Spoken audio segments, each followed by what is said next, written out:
This informational video is meant to introduce the topic of growth mindset to parents and guardians, as well as provide background information. What is growth mindset? The growth mindset movement began with the work of Stanford psychologist Carol Dweck in her book Mindset: The New Psychology of Success.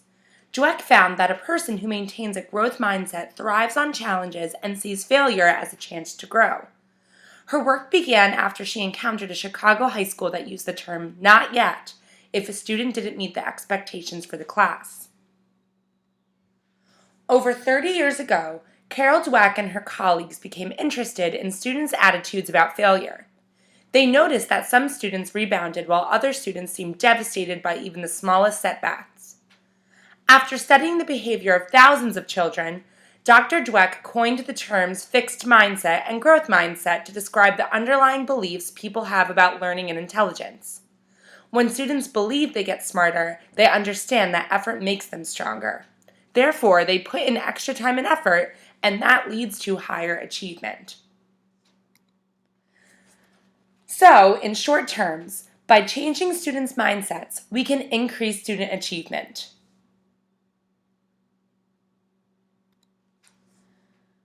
How to adopt a growth mindset both in school and at home. Instill desire, evaluation of situations, dealing with setbacks, challenges, increase effort, be open to criticism, and success of others. I will go into each of these in detail. So, for desire, students with a growth mindset stretch themselves, looking to take risks and meet challenges head-on. Encourage students to take risks by rewarding the process, not the outcome. If there is a negative response to failure, they won't even attempt challenging tasks. Evaluation of situations. Students with a growth mindset wonder if the experience will allow them to grow and ask themselves, will this help me overcome something I've struggled with in the past? Encourage students to evaluate situations, challenge themselves, and take risks, within reason, of course. Make them in charge of assessing their outcomes. What made them succeed or fail? What should be changed next time? Dealing with setbacks. Students with a growth mindset embrace the bumps and hurdles along the way and continue in their efforts. Embrace the power of yet in classrooms and at home by encouraging students to look for Plan B when they experience a setback. Challenges. The students that see a challenging task with a growth mindset embrace the challenge and resist the temptation to give up, instead thriving on the opportunity to grow. Allow students additional time and support on challenging tasks. Effort. Students with a growth mindset see tasks that require more effort as a chance to grow, since effort is a function of learning for students with a growth mindset. Develop a culture of open-mindedness.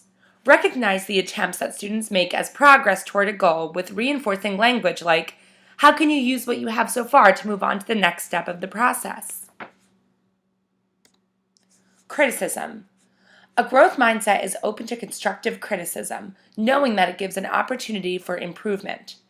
Help students to understand how to support one another.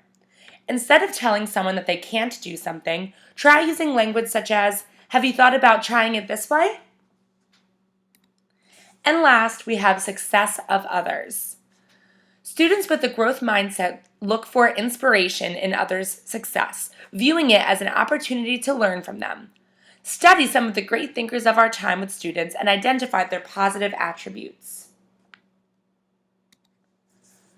So, these are a few examples about how we can change our students' words to represent a growth mindset, such as saying, what am I missing? Instead of, I'm not good at this, or I'm going to train my brain in math instead of, I just can't do math. All of these are wonderful examples to use with your children and students both in school and at home.